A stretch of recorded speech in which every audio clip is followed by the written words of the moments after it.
Hello and welcome back to It's Not Just Black and White, where the topics that we discuss are most likely going to be controversial. So, if you're easily offended or even very difficultly offended, this may not be the place for you. As always, my name is Eli Laik and I'm sitting here with Jordan Brown and Corey Bearclaw. So guys, I know that we did some things a little bit different this week. What we decided to do was watch 3 separate documentaries in order to gain a better understanding of our topic, which is inequality. But I think what's really relevant for us to start off with is the recent Robin Hood controversy. We saw a lot of different things happen. I was wondering, Corey, if you can, kind of walk us through what exactly happened. Yeah, definitely. To start it off, essentially, what happened was a bunch of hedge funds essentially went at GameStop, AMC, and things like that, and they shorted the stock. And by shorting a stock, that essentially means that you want to borrow shares that you don't technically own and sell them on the open market, and then you get a charge and an interest rate. It's kind of like taking out a loan, but you take it out with the stock. And what the main motivation behind that is that you want the stock to go down. You believe that it's a bad company or bad things are about to happen, this and that. So these hedge funds essentially did that, and there is an excessive amount of shorting in these specific stocks, and they actually had 160% of the stock shorted. So that means that of the total amount of shares that are in the open market, they shorted all of them plus another 60% of them. So some of them got double shorted. And what ended up happening is that the Redditors noticed this, people on Reddit, and they're like, hey, we like GameStop. We want to keep GameStop around. We're going to buy into this because we don't think it's going to go down. So there's a couple people who started it. Long story short, what happened was they ended up buying up into the stock. The stock ended up increasing. And then over a certain amount of time, people started catching wind of it. The stock kept on increasing. More people started buying it. Then it got on the major news, and more people started buying it. And then after a certain amount of time, the stock got so high that it got past the amount of money that the people shorted it for. Because when you short it for a specific price. It backfired. Yeah, it backfired. And then so what happens is after a certain amount of time, people have to redeem those shares. They have to buy those shares back when they're called. And so you have to buy them for a higher price, and that obviously causes more buying, so you're increasing the price more. Long story short, they got into a short squeeze where where the brokerages demanded the stocks to be returned, so the hedge funds had to buy them, further increasing the price, and then more people started buying them on the other side, further increasing the price. Yeah. It all got political because soon enough Robin Hood decided that, hey, fuck it, we're not gonna let you buy GameStop, we're not gonna let you buy AMC and stuff like that. Wow. And the main reason behind that was because their clearing firm, the firm that essentially does the buying and selling for Robin Hood and manages who buys from who sells to who, blah blah blah, like that. They're a main investor. They were the main investor in a hedge fund that was shorting the stock, and so that caused them to lose more money. And so now Robin Hood decided, hey, we're gonna stop this. We're not gonna let you do this. And it essentially was like a power grab. They're saying, hey, we'll give you this free service and we'll give you the ability to do it. Yeah. But then, when it starts hurting us or starts hurting our friends, we're not going to let you do this. Yeah, and that's what really caused a lot of awareness to the inequality that the retail, short guy investor has compared to the major guys. Yeah. And I don't know, like how much have you heard about it, Ali? So I was going to ask you, right? So is Robin Hood, let's look at the financial industry or the financial sector. Are they a fairly large player in the industry, or? Robin Hood is the main guy in terms of the retail investor. They're all free. They started off free, and even in their name, Robin Hood, steal from the rich and give to the poor. But that's not evident today, is it? No, it's not. It's not really evident at all, because what's happening is essentially they're stealing from the poor and giving to the rich. Yeah. That's or most likely, in my opinion of the whole thing, they were able to change the rules of the game in the middle of the game. Yeah. And the first question I had for you, Corey, was how did these army of like traders on like Reddit, how did they know that these firms were betting on the company going down? Like, is that like public knowledge to know that people are shorting it? Yeah, so there's many different sites that you can use to look into the research of how much it's shorted. There's a certain volume. There's this thing called a float that shows the percentage of shares outstanding, and then shows a short float and stuff like that. So it can definitely show you how many shares are shorted. You could go on Market Watch and you can see it. You can go to a bunch of different sites, and it's very public knowledge. So that's what kind of caused all this, was that everyone started seeing all these stocks being shorted, and then it gained momentum to other shares like AMC, BlackBerry, and things like that. So what does this say, about the future of retail investors? What does it really mean? Well, I think it's bad on Robinhood's part. They lost a lot of investors. As they should, as they deserve. I think the company is going to go away after this, right? No, I think they're going to face some serious public backlash, but they're not going to go away. They're I think the idea of Robinhood is too strong. It will survive. Yeah, there's other competitors around where a lot of people went to, and what happened was that all of these people who couldn't buy BlackBerry or AMC or GameStop, what they did is they went to Google, they went to Apple reviews and reviewed it and gave it totally negative reviews and tried to trash it down to 1 star instead of what it was averaging was like 4.5 stars. Of course.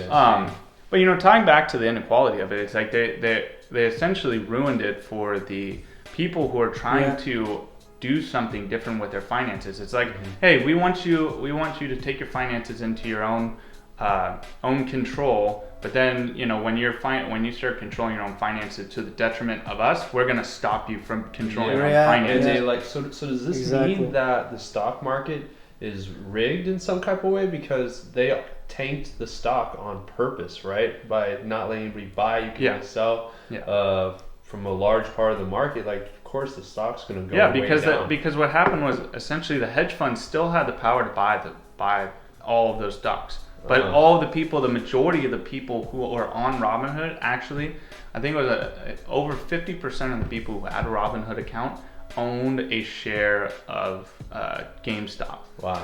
So, I think they were pushing that stock very early on. That was like the earlier relationships they had with the stock, is the GameStop stock. Because I was on Robinhood back in the day when Corey told me to be on Robinhood, right? I see. So it's a total power grab. It totally messes with the ability for the normal average day consumer to just be able to have any opportunities to invest their money. Because imagine if one day Robinhood says, no, Apple, you can't buy Apple. You can only sell Apple. No, we're not going to give you the ability to buy the best company. It sounds illegal. Yeah, it sounds illegal. It sounds illegal. Obviously, in retrospect, it's really their choice to do whatever they want. Like stock manipulation. Yeah, but it can be stock manipulation if the whole motivation behind it was that you don't want your main investor. See, this actually provides us with a deeper question, or kind of more of the idea that we're going to be addressing today. So the deeper question, and we'll ask this over and over again, if you had the opportunity to stack the rules of the game against you, wouldn't you do it? And the first documentary that we watched was actually Requiem for the American Dream.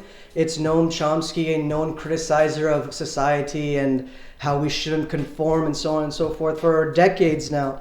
So the first thing I did when I saw the title, I looked up the word requiem. Okay, I wanted to know what exactly. It actually comes from the Roman Catholic Church, it's a mass for the repose of the souls of the dead, okay?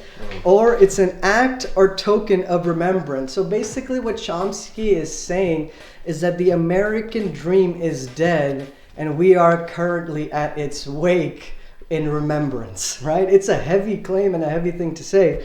But on that, let me ask both of you, and I have my own perspective on this as well. So what is the American dream? What were you told, and what does it mean to you? In my opinion, honestly, I think the question is, what is the American dream today? Because I think the American dream today is very different from its origin maybe like 50, 60 years ago, right? Yeah. The American dream is no longer you work hard, you can get a house, anything like that. Now today, especially for the middle class, you can work harder and harder and harder, but you still won't get anywhere. So the American dream today, it's hard to say. I don't know what it is. Yeah. Yeah, I mean, you can say, oh, the American dream is to be free, make money, and support your family, and live a healthy lifestyle. But in reality, the opportunities are so stacked against the average day to even the bottom 50% of the world who generate maybe 50%, $50,000 to $70,000 in household income. How are those people who the resources are still there, but the cost for those resources have significantly increased, but their salaries have stayed the same for the past 50 years. Yeah. So yes, the American dream is there, and it would be great to be able to achieve it. You got to work your butt off to get to it, but it's almost like it's all stacked against you. Yeah. Ali, what's yours? See, like on that, in my perspective, right, we, as an immigrant, we came to this country for that notion, right? We wanted great schools, we wanted education for our children, and we wanted us to be financially secure. Not that it wasn't available on the other side of the world, it was just a political climate and a political landscape that's only stacked for itself. And we'll get more into that as well.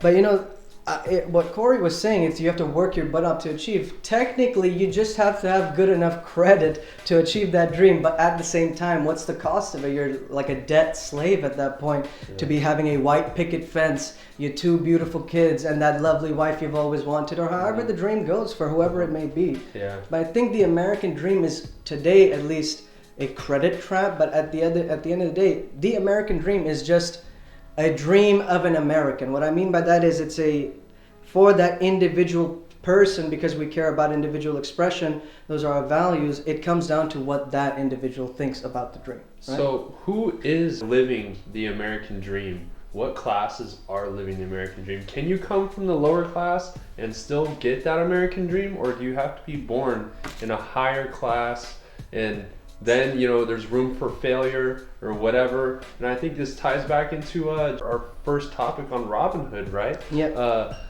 We got these average of people who are working really hard or trying to do something with their money. They're learning how to trade because of like coronavirus, and they're excited about it.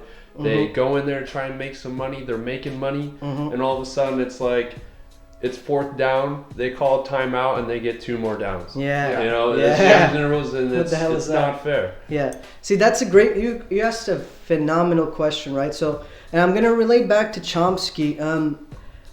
He makes a big claim, right? To say that the bottom 5% can achieve the American dream. No, I don't think that's necessarily the case unless that dream is to be homeless, right? No. It's unfortunate. It's just the case. So the big claim that he makes, and we'll support it throughout this, which is the privileged and powerful sectors of people, they don't like democracy. Because with democracy, a true democracy, what it does, it takes power away from the few and places it in the hands of the many. And what Chomsky offers is 10 principles about the concentration of wealth and power. And he says that the concentration of wealth yields the concentration of power. How he showed us was a depiction. He drew a chart. Let's say you have wealth on one end and then you have power on another end, right? Now, as the cost of elections goes up, and you can give the example of Teddy Roosevelt's election and then Trump's election, the amount of money spent is tremendous. Now, as the cost of elections goes up, it actually forces these policymakers to be in the pockets of these corporate giants, and that in turn concentrates power, right? That's how wealth becomes power. Now that power, that concentrated power, it then translates into legislation or policies such as tax policy, deregulation, rules of corporate governance, translates into legislation and reinforces the policy that once again fulfills the circle and concentrates more and more wealth. Right? Wow. Yeah, wow. Now, Chomsky is saying that this is a vicious cycle of wealth and power, right? Where constantly a wealthy few has then the ability to influence policy to the extent that it only benefits them. And he gives 2 examples. The first one will be Adam Smith, right? He goes right into the beginning, 1776. Great time for humanity. America is being established and we are signing constitutions and Bill of Rights as a rule of law for our governance. Adam Smith in The Wealth of Nations, he gives the example of England, right? And he says that the principal architects of policy, or those that are the main influencers of policy, are the people who, quote unquote, own the society. And at that time in England, it was merchants and manufacturers. And he referred to these people as the masters of mankind, those who are only looking out to gain for themselves and nothing for anyone else. So let me ask you both, what does that look like today? Does that remind you of anything that's happening nowadays? You know, it actually does remind me of something, and it just happened this week. On February 2nd, actually, so a small country like Myanmar, they just had their elections, and their one party got maybe, I think, 70% of the vote. And the other party, the opposition party, which is the military party, obviously received I think 30 to 40% of the vote, so they did not win. And at that point, bright and early in the morning, the military went in, arrested all the leaders of the other party. Yeah, wow. Jesus. Yeah. Declared a state of emergency and took control of the government for 1 year. They say that a poor showing of support in the elections means only one thing. It means that there was voter fraud or the election was rigged, right? So we just saw this before here in America, right? Yeah. And I think it ties into it because you have these people who have been in power, or who want power, or are used to power, and are unwilling to relinquish A it. global elite. Yes. Yeah, this brings me back to something that Chomsky again was saying, which is, he said that there's always an ongoing, historically, there's an ongoing clash between a push for democracy from the bottom of society and a push for control and domination from above. And the example that he gave was James Madison, right? James Madison, founding father of this country.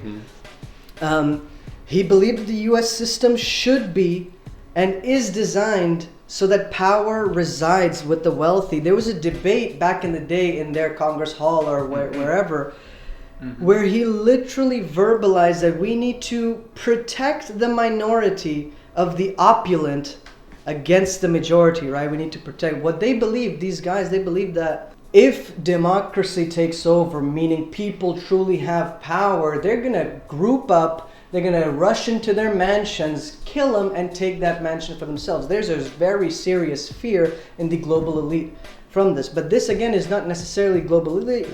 This is fear US. of insurrection. Yes, basically. of revolution, yes. Of loss of control. But I mean, you even saw that recently in the BLM protests of that one example where they're walking through the wealthy neighborhoods, and you had those two people standing outside with their guns drawn, pointing them at the protesters because they were scared that this guy's just gonna come, and these people are gonna come and try and raid my house. And that's literally what what So it is. were they scared of that, or were they going out there to confront these people with their gun? I think that because everybody else in that whole neighborhood, nobody else was out front of their house with a gun. They didn't have any. No other houses got raided. You have to think about it from two different perspectives. You have the perspective of people were generally scared of their neighborhood being robbed and just taken, pillaged and stuff like that when they're walking through, and that's that's a normal fear when you're seeing that the protest could get very violent. That may be in a small part of the protest, but that was a part of the protest. So if someone's going through your neighborhood and there's a bunch of them and everything you've heard is just violence has been caused from it, then it Well, I would also say that the media, right, they only covered these violent altercations versus there was peaceful protests. Okay, there was people dancing. No other houses. I mean, no houses got vandalized at all. But these people were so convinced that this crowd was going to harm them. Wrongfully so. And then if we look at that's a great point. The insurrection that just took place, or in my opinion, it was a coup attempt that happened here in America. That group, in my opinion, was pretty violent, and they went instead of marching through the wealthy neighborhoods or whatever, they went right after our Congress, our head of government. That's why I feel like it's just, they literally tried to bring down our government, stop our government from doing something. Yeah. And it's a stark contrast to what just happened in Myanmar and the intent of the crowd. You know, like people died, right? Like people died, and they don't even talk about how many people were harmed, injured, how the police officers, many of them lost eyes, fingers, all types of things. Yeah, this is kind of like these guys' greatest fear, right? If we go back to James Madison. So at this time, right, he believed that you need to place power in the hands of the Senate or other people who have sympathies towards people, white men who own property, right? So meaning the Constitution was established for that same regard, with that same sentiment in mind, because at the time, the Senate was not elected officials, right? It was just, they were selected people from the same group. And that's really what the fear was, that one day there will be a revolution and these guys will come take everything away from us. So they said that the constitutional system, it has to be set up to prevent democracy. And I have some things later on that I'll tie in that really support that statement. But and like as I said earlier, I think it's so interesting. He was so like focused on them taking from himself, who was rich, instead of people coming after the government, right? Like they're more prepared to protect themselves than they are to protect the leaders of our country. Exactly. So now keep in mind that this is like the fear this is the fear idea of fear. Now if we talk about Aristotle's his paper Politics, right? You see he's in Athens, he's talking about they're the best democracy. He says that if there's a political system that works, the best one is democracy, a true democracy. But he in itself, he also pointed out its flaws, right? The flaw, once again, way back, this is ancient Greece now, the many would combine forces and overthrow the rich property-owning few. This is like the same verbiage being used from all the way back then. Now he proposed this thing. How do you kind of reduce this inequality so that there isn't one day a revolution? Because that's what you really need to do. There needs to be reduction of inequality, which is the solution to people not revolting. What he proposed was a welfare state, right? That's how you do it. But what he also said that there's two ways to do it. And Chomsky agrees with this. He said either you can reduce inequality, okay? Which is you try to set up programs so the bottom 5%, like in the 50s and 60s and 70s, the bottom 5% grows at the same rate as the top 5%, let's say. Or you can reduce democracy. The solution is still the same. If you take the power from the many, what are they actually going to do, right? And if you reduce inequality and technically make them, or some way that they can make money, they're also not going to revolt. Yeah. So is there any hope for things to get better? Because I, at least from my experiences and what I've learned about. You mean in our country or the world? In our country, most specifically. And I mean, because I also remember, like Noam Chomsky, he mentioned that during the Great Depression, there was hope that things were going to get better, and there was that feeling, the world was still ours, the financial markets weren't as rigged as they are now, in my opinion.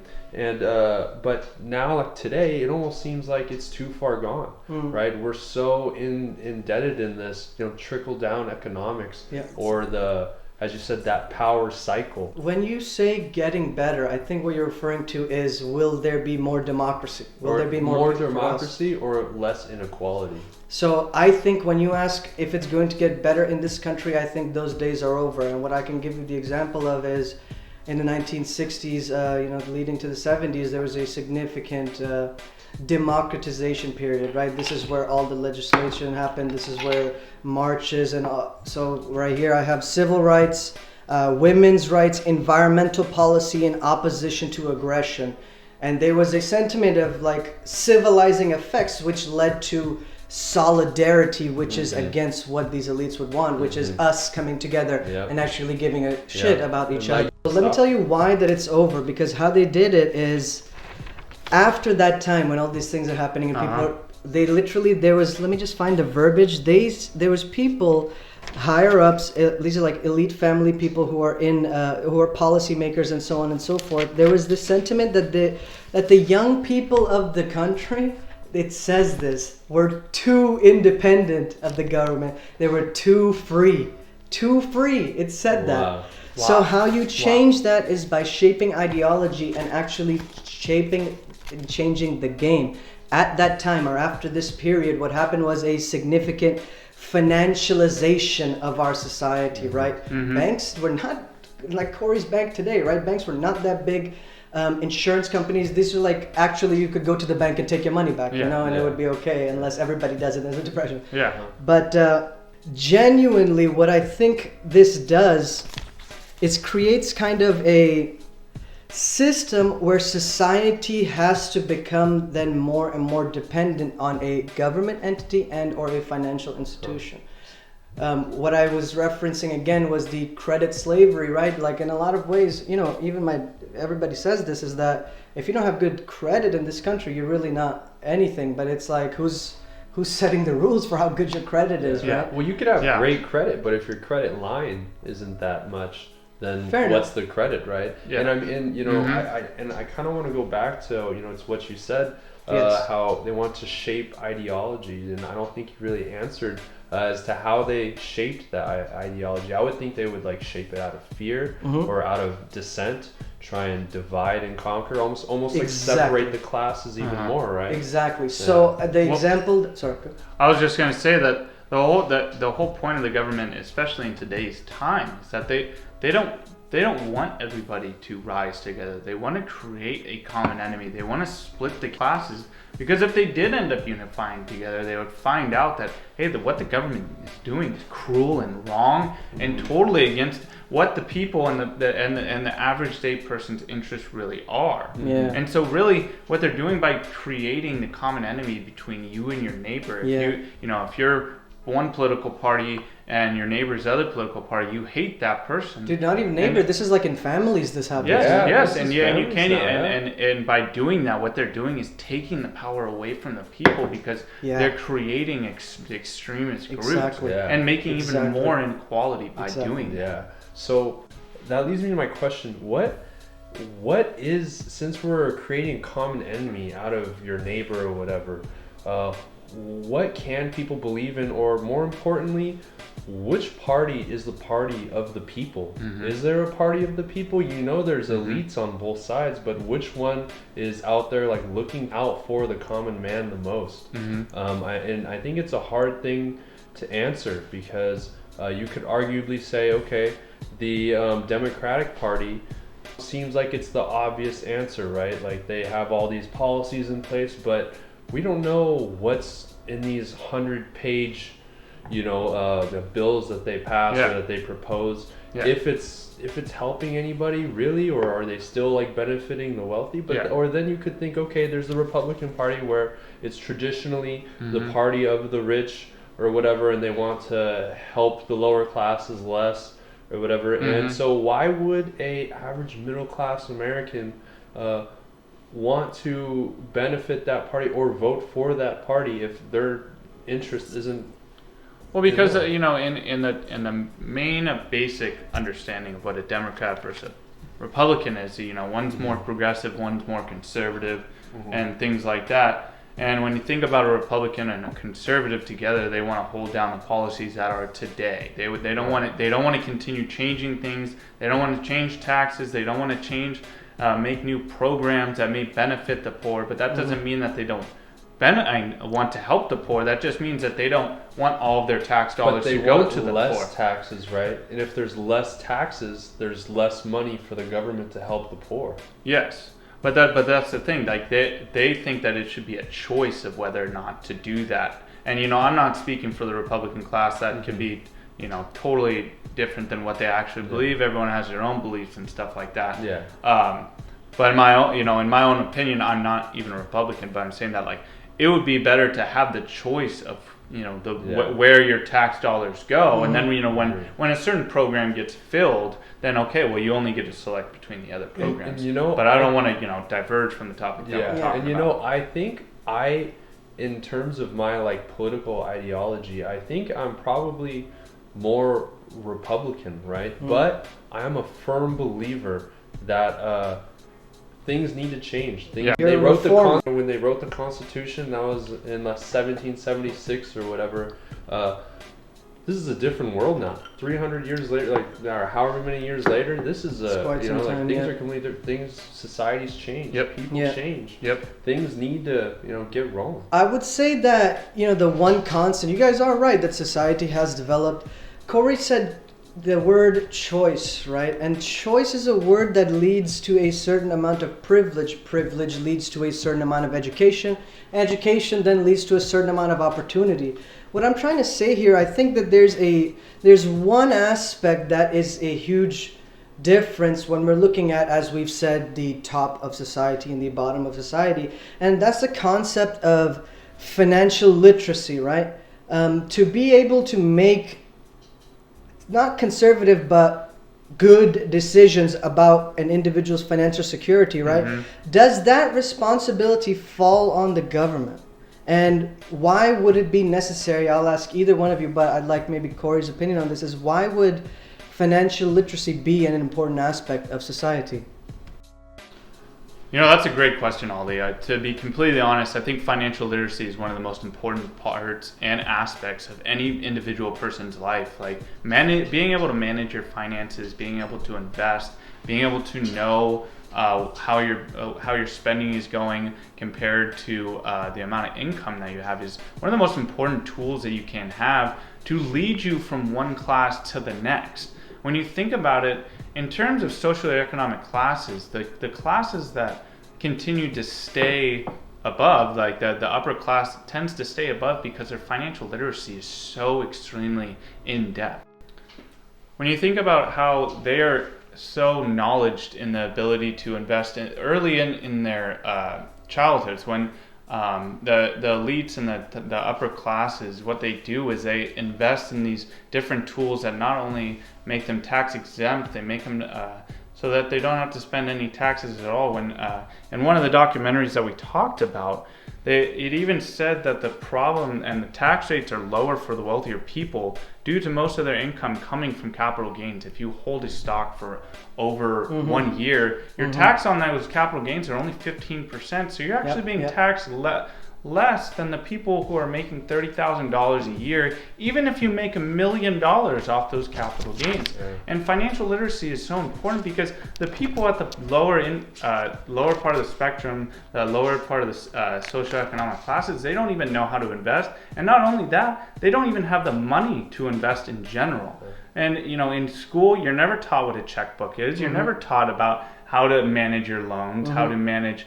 your spending in general. In what the government teaches you in public school, you're never taught any of that. Usually you're only taught that by your personal family. And so yes, I think financial literacy is a very important tool and aspect to what we have today.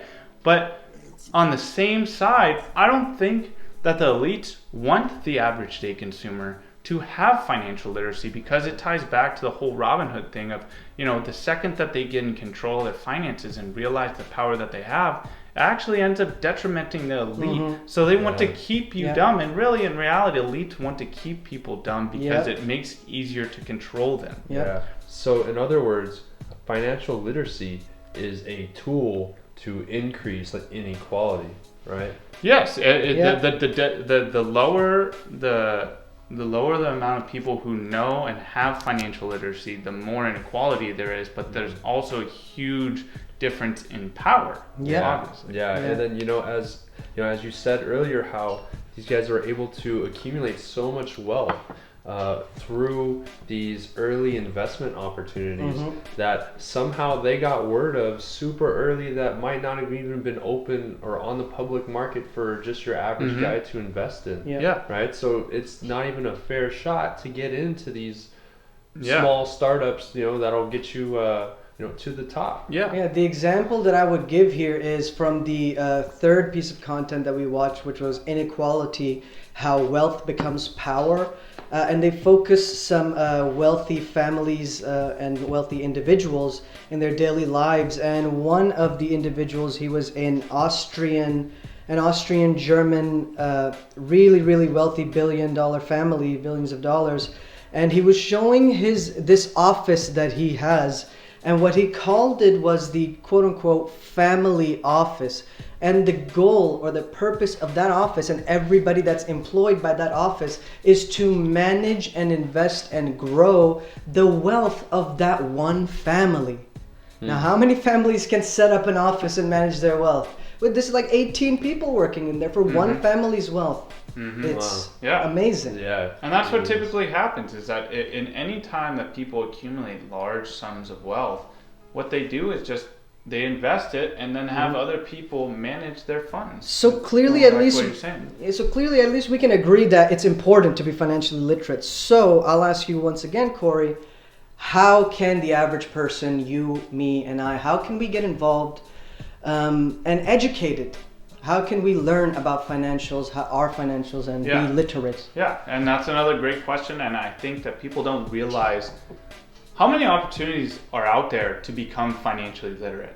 I would personally say it's actually very easy to become financially literate. If you go onto YouTube right now, you can type in Stock Market 101, Economics 101, how to trade stocks, how to buy stocks, what is an option, what is a straddle, what is this and that. And there's people who have, out of the goodness of their own heart, gone on and created videos to explain to the average day consumer what they can do to be able to do all of these savvy investments and stuff like that. You know, and there's obviously more in-depth videos as well. There's hour-long videos explaining various topics in the stock market, in just the economy in general. And then there's also courses. You can go online, type in stock market course or buying and selling, making day trades courses and stuff like that. So let me ask you, do you think becoming like financially illiterate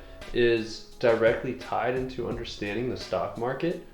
No, not at all. No, the stock market and financial literacy are two separate things, but let me take that back.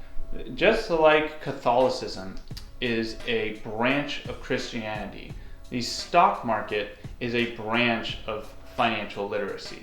So financial literacy, you know, it's so many different variables, from your own personal finances to how to manage your own loans, to how to manage your investments, and how to become tax exempt in certain ways and certain investments and things like that, like 529 plans. Until I started my job and I got my certification to become a financial advisor, I had no idea what a 529 plan is. And that's essentially all you do is you invest money into a government programmed tax exempt fund for college education, and you do this over extended periods of time for your kids. So like, let's say you have a kid named John. John is born in 2020. You invest $100 a month for 20 or 18 years, and so by the time he graduates high school, he should have about like $70,000, and the capital gains on that, it's all tax free. There's no taxes on it as long as all the payments are for the individual going to college. See, so my stance on how we can get educated about it, it may be a little bit different, and you may think some way about it, but what I think, because Corey just mentioned that's a government program, I think, if the government is going to be collecting as many taxes and actually putting out the policy for the same, financials and everything else we need to be aware of, I think it's also their responsibility to educate the people. What I think is that what we need to set up at the grassroots level in underprivileged communities, minority communities, communities where there's a lot more women, what we need to do is set up programs, real programs, classes, physical places. I mean, I know it's a little bit different with COVID-19, but there needs to be some sort of program where people can actually go, and people at the bottom can go and learn about financial situations and how they can, even at their own level, make fiscally responsible decisions. Yeah, so take classes, have work, complete homework on becoming financially literate. And I think that's big because, as what you said, Corey, there's tons of information out there available online, YouTube, but then it really like separates the pack, because there's people who really want it, right? And the people who really want it, they're going to go out there, they're going to watch these videos, and they're going to apply it to their real life. And there's other people who are going to watch these videos, get excited, and not do anything. So is that the detriment of the government? Like, how can you blame the government when, let's say, even if these free programs are out there for the everyday consumer, and there's people who take those courses and apply it, like you just said, and become financially savvy and make a lot of money in their investments, but then there's these other people who take those courses but then don't go do anything. Why are you blaming the government for your lack of awareness to because the finances? billions of dollars in taxes and the lack of infrastructure for it. Well, I think also, you could put it in this aspect, like the government tries to the government almost thinks that the majority of the people can't make decisions like for themselves, right? That's why they have all these rules in place, and that's why there's this small group that's elected to make decisions for us, because ultimately they think that we can't make decisions for ourselves. Yeah. Right. So you think it should be like almost a government mandated program through, public education for, a 12-year degree in like just, high school. It should be government mandated that you have to take a personal finance class, which I completely agree with. If that is what you're saying. So I learned in middle school, I learned like U.S. history, right? And then in high school, they made it mandatory for you to learn U.S. history, world history, all these ridiculous stuff. Why couldn't they just do like investing 101? I agree. Saving for your Such future a simple thing. 102. It's already a public school. It might as well do that. Might as well. Yeah. And that ties back to what I was saying before, is that the elite don't necessarily want that to happen. And that's because they want to keep the inequality. The dumber they keep you, the easier it is to control you. So that actually leads us to the next thing that we wanted to discuss, because there's a fine line between, let's say, the traditional form of Marxism and then what this neo-Marxism thing that we live in looks like, is what, again, Chomsky was saying. Now, if you remember, there's Alan Greenspan. I want to tell you guys a story about that. It's odd because the legal verbiage in some of these policies or the rules that define our lives, they're kind of rooted in these Marxism concepts, or like the words that they're using, right? So I'll give you the example of Alan Greenspan, right? He was the commerce minister or whoever, I don't know the exact term for it, but during his time, there was a lot of economic stimulation in a healthy way. He was famous for this, right? He testified to Congress. And this phrase that he used really threw me off, because this phrase, it's like a Marxist term right off the bat, or like a proletariat or whoever. And he says that the reason why he was so successful in his time of economic stimulation, he said that he designed policy to increase what he called greater worker insecurity. That is so odd. So I want to ask you, just in case if our listeners don't really know, but what is a Marxism, essentially, like the pure definition? Oh, absolutely. Thank you. Yeah, I should clarify that, right? So there's Karl Marx. He's either I think he's an Austrian guy back in the day. He was in England, and he was really at that time there was no such thing as Marxism. He had like a communist play. So basically, what Marxism is a system of society where there is two factions. What he called the bourgeoisie, or the owners of society, and or the people who controlled the means of production, and the other side was the 99% or the 98%, which he called proletariats, which is the factory workers, or the people that can basically be seen as an asset to the company as a whole. Again, so that's why what Chomsky is saying is calling neo-Marxism is what I'm saying, that you can see and reflective of not only policy that's been put out over the years, but also in the verbiage of people that speak who are in power as well, right? This word greater worker insecurity, what Greenspan is saying, or the concept is that if you keep workers insecure, like you not necessarily raises, that you keep them uncertain in that aspect, if you keep them precarious, right? It's they're not going to ask for a raise. They're not going to ask for a revolution because they don't even know if they're doing good enough. They don't even know their own value. And that's what he attributed his success in stimulating the economy for. And just to stay on track, right, if you look at Marxism changing the rules, I wanted to touch on this term anti-American. Okay, let me quickly, if you guys can tell me, you think anti-American, what comes to mind?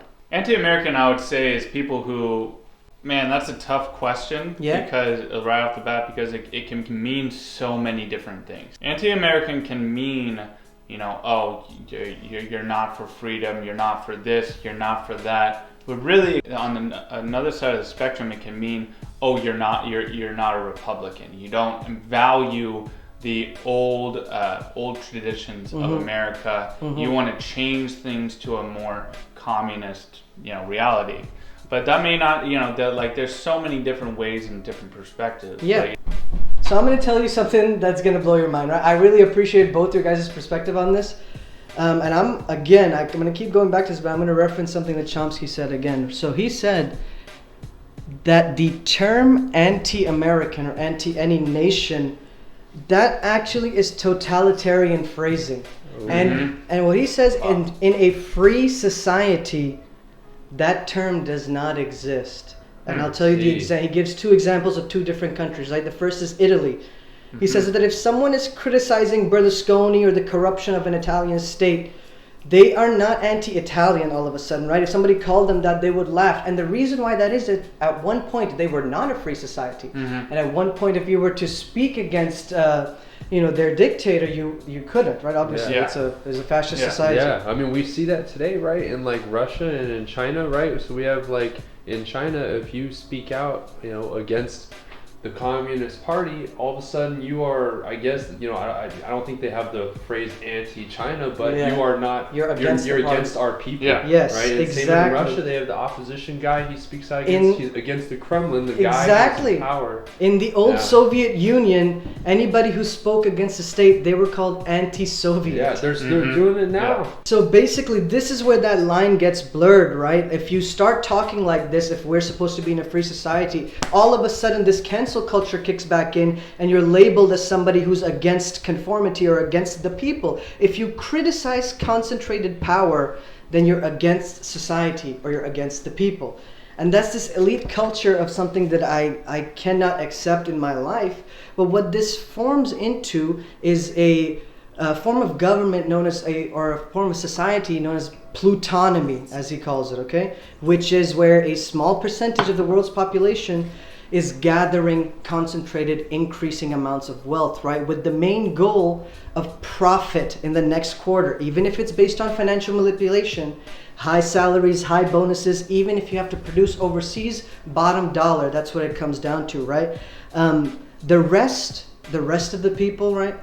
They're what you call, or what he calls, or what Chomsky calls, precarious proletariats or precariat, right? So what does that mean? So how he's referencing it is what he's calling the working people of the world who live increasingly precarious lives. Precarious meaning uncertainty and like this air of danger. Yeah. You know, That's exactly what you were saying before. Not the American dream. Right. Exactly. So again, if you use precariat as a term, it becomes this neo-Marxism verbiage. Yeah. And it's really hard to distinguish if indeed we are this free democracy, right? Because the example of Italy, I think, is a phenomenal example. Yeah. So this leads me to our third, documentary actually, and this one is called Inequality For All. And the person who narrates this, his name is Robert Reich. He's a professor of economics at UC Berkeley, and he's the former Secretary of Labor under Bill Clinton. And what he says right in the beginning is that inequality is necessary because people need some incentive to work hard, right? So do you guys? Wow. So what do you guys think? Do you think that's the case, that we need like inequality to a certain extent? So that's a good question, but to kind of segue off that question, but to answer that question, is that you have to come at the philosophical question of is inequality normal? Like, not everyone is equal. Nobody's equal because everyone's different. If everyone's equal, then everyone's the same. But nobody's the same because there's different people in different situations. I agree. Come from different walks of life. Mm-hmm. If you want equality for all, that means that everyone has the exact same bank account, same opportunities, same this, same that. Yeah. But that's just not how it is. But everybody does have the same opportunity. Yeah, at least in this yes. country. Everyone has the same opportunity. least You know, they're how many supposed to. many opportunities Good those point. people are given is a little different, you know, based off you know, where they come from. And Yep. but to ask whether or not inequality is necessary, I wouldn't say is the best way to word is that is inequality something that you can never take away from society? And if that is the question, then yes, I totally agree that there is never going to be a time that inequality is not there. It does serve to the fact that yes, we should fight inequality and, you know, provide programs to help the underprivileged and things like that. Yes, I totally agree, but I think inequality will always be around as long as human species is around. To say whether inequality is necessary is kind of the same concept that inequality is necessary if you need to control a certain amount of people, right? If you keep them always in that state of inequality, it's not that. And I'm not saying that the invisible hand of business is also holding people down. That's the last thing that I'm saying. I'm just thinking that, you know, as we've seen that these policies are made by people who are also favored by those same policies, right? Or have a hand in it or whatnot. And in that system, inequality is necessary. Let me also ask you, because Corey touched on, you know, everybody is not necessarily equal. And that's more of like an internal aspect. But you know what I'm saying? Like if you look at outside, everybody should at least have kind of a base of, again, whether it's government intervention or not, but what I'm trying to say is this system of inequality is necessary. But what I'll ask both of you is it indeed inequality or is it inequity? Well, I think so. Wow, powerful question. Yeah, but I think, you know, circle back just a little bit, you know, before I answer your question, Ali, that inequality, so maybe not necessary, but like what Corey said, it's always going to be there. And it has to be there, like we said, because otherwise, if everybody's just going to be the same, why would you do anything, right? So there needs to be that separate. But we're at this point now, especially here in America, as America actually is the most, or not the most, but it is at the level of a third world country in terms of like inequality. That shows, you know, like the numbers in this, you know, in this documentary that we need a healthy dose of inequality. It's at the point now where the income levels are so far apart that it creates this unhealthy sense and drives down economic activity. And the most important thing about it is because these people who are accumulating all of this wealth nonstop, the main problem is they're not spending the money.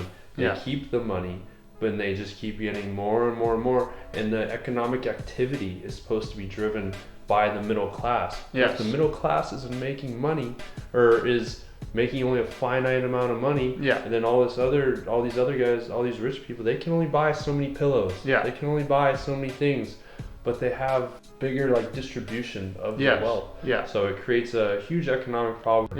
And it ties back to a quote from the documentary actually, is that they say that the larger the size and the healthier the middle class, the stronger the economy is, because they are naturally, the money that they acquire through their salaries or even their investment income is going back and being spent immediately because they need it for all their immediate needs, whether it be groceries or the college educations or just, you know, gas.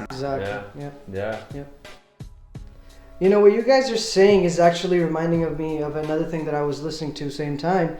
So the principle number 7 of the concentration of wealth and power is engineer elections, right?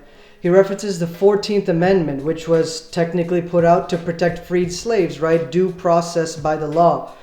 Which Chomsky is saying, and technically there's no real evidence that it was ever used for free slaves, but it was used for corporations, right? Their right to due process, their rights which cannot be infringed, their right to lobby people, really influence elections, whatever it may be. And eventually the concept of this corporate entity, it in legal terms is a person. It gradually became a person. He also said that corporations are state-created legal fictions, right?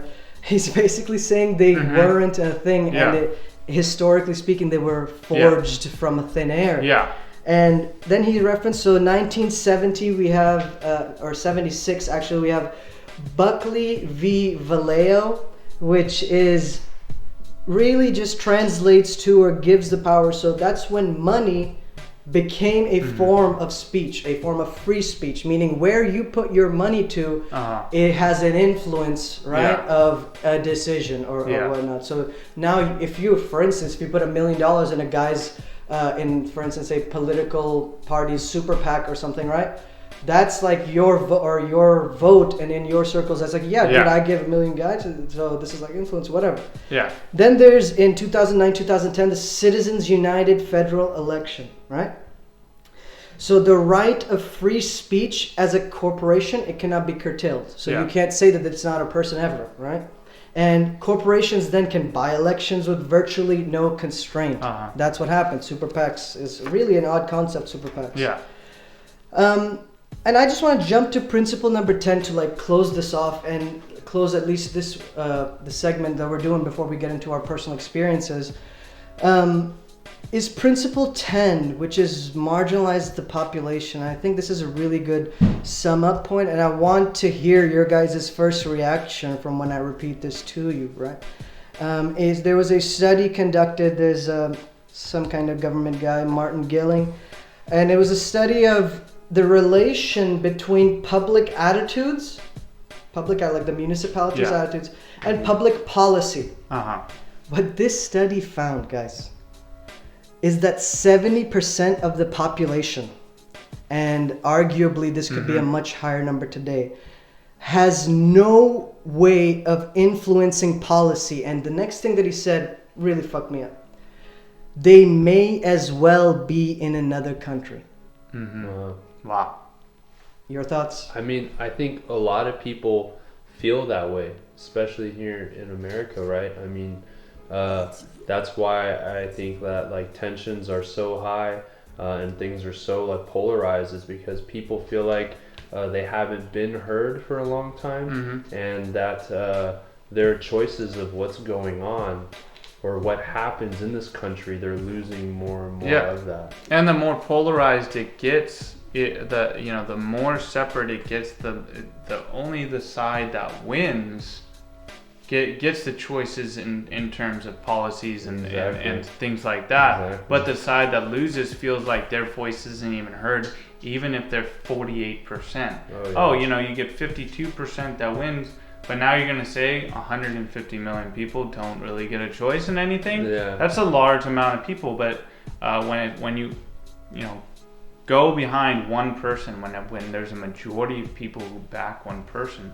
that's really when the steam ball goes, or whatever it's called. It's like there's more policy being put into action because there's a majority of the people that really are striving for this one thing. Just kind of like ties back to your whole civil rights conversations and women's rights back in like 1950s, 1960s, and so on and so forth, was because there's so many people who are backing those policies and things like that so many policies got pushed forward and so many actions were taken to progress our society to a better, more equal opportunity world. People were voting more. They felt like their votes mattered. And I mean, we look here in California, our vote for president really does not matter. We know that California is going to go blue, and it's always going to be that way. It doesn't matter who you vote for. The only thing our vote really counts for is, I guess, what happens in our congressional district or our city, our local government. Our local government. That's the only thing our vote really counts for. Yeah, but if states don't govern themselves, then really it's like, what's the point of even having those, besides like having nicer roads? And I mean, it's true, but it's just, it goes back to the thing, right? I mean, in terms of like political power, we don't really have much of a say at all. All we can do is vote on a senator or a House representative to go there, and hopefully they represent their constituents the way it reflects. But how do they even know how we feel? Exactly.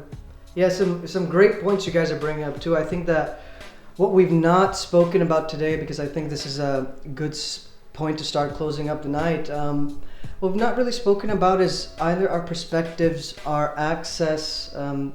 What was our experience growing up in our society? The society that today not only did we criticize, we question, but at the end of the day, we are also, a part of it. And I think us three can actually agree on this, is that in terms of how our lives are, how we spent our lives, how we live our lives, we can technically count ourselves in the top, 1% of historically the world, right? We live better than 6,000 years ago, that's for damn sure. Yeah. But, just to touch on quickly, briefly, any stories that you guys might have. So, you guys have any personal experience that either inequality or policymakers maybe, or power and wealth, something that you experienced? Do you have any stories like that? Anything you've seen that you were like, whoa? I guess my only personal experience is, growing up, I had mostly everything I wanted. I was able to get a car right when I got my license, all these types of things. I had a pretty normal, comfortable upbringing, right? But now that I'm older, and I see things, how I need to start accumulating this for myself, I definitely think that the path to get to where I want to be, or to where my goals always were, doesn't seem very straightforward. It seems like it's going to be a windy road, and I'm feeling more and more pressure as to I need to find almost a shortcut or a straight line up that windy road to get to where I want to be.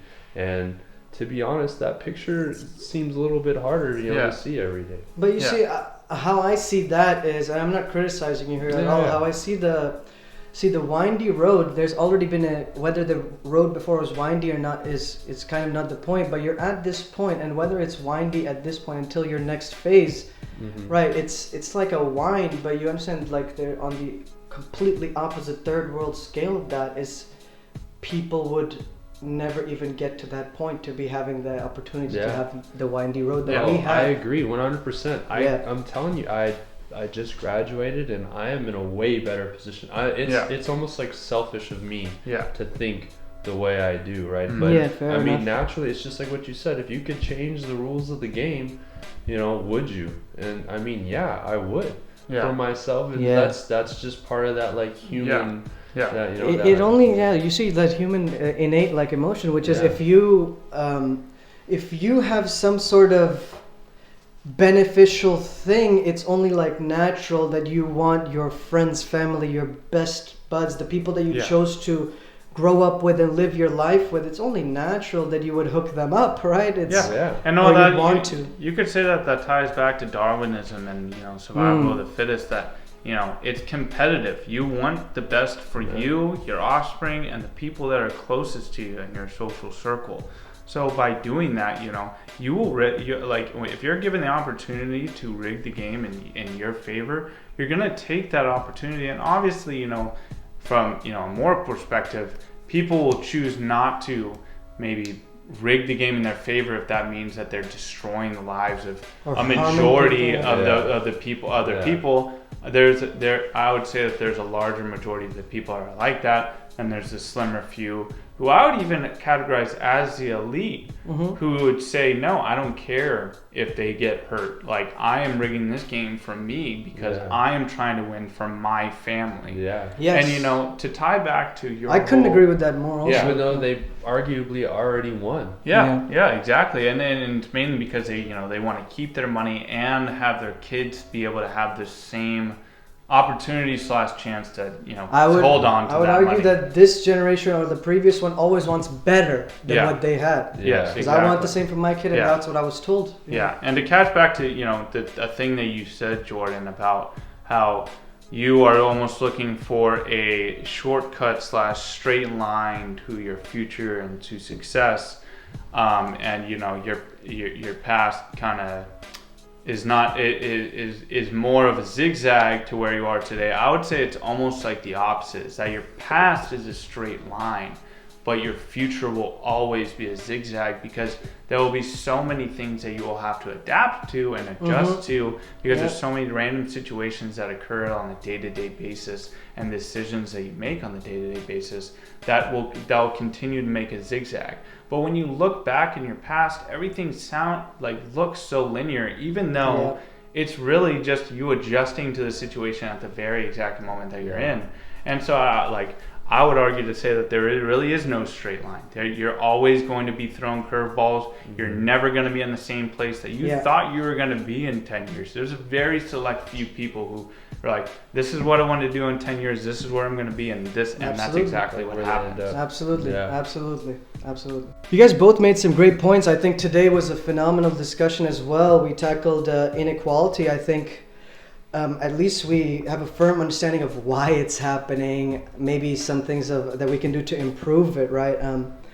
But again, thank you all for listening. We're going to go ahead and sign off today. As always, my name is Ali Laik, and I'm sitting here with Jordan Brown and Corey Bearclaw, and where it's not just black and white.